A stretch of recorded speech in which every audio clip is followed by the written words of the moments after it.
কিছুদিন আগে মেহেরপুরের গাংনী উপজেলার আজিপুর ইউনিয়নের 2 নম্বর ওয়ার্ডের একজন বাসিন্দা, তার নাম আজিমুন্নেছা। তার দাবি করা হচ্ছে তার বয়স প্রায় 130 বছরের উপরে। তো এটি নিয়ে মিরর ভিডিও একটি ভিডিও করেছিল এবং তার মানবিক যে দিক সেটিও তুলে ধরার চেষ্টা করেছিল।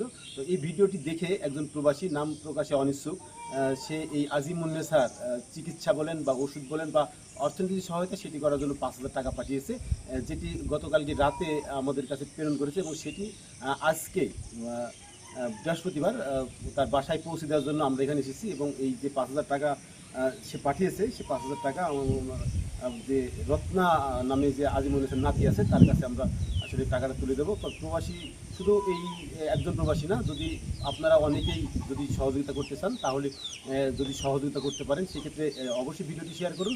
এটা আপনাদের যারা প্রবাসী আছে বা দেশে আছে, যারা অনেকেই অর্থনৈতিকভাবে অসচ্ছল মানুষকে সহযোগিতা করতে চান, তারা চাইলে এই সহযোগিতা করতে পারেন আজিমুন্নেছা সহ অন্যদেরকেও। নিজে দেখুন, অন্যকে দেখতে অবশ্যই ভিডিওটি শেয়ার করে দিন। আমরা এই 5,000 টাকা এখন আজিমুন্নেছার যে নাতনি রত্না আছে তার হাতে তুলে দেবো। এই টাকাটা আপনার সৌদি আরবে থাকে একটা মানুষ যে প্রবাসী, সে আপনাদের ভিডিওটা দেখার পরে আপনাদের উপরে সহযোগিতার জন্য 5,000 টাকা দিয়েছে, যা আপনাকে দিয়ে গেলাম।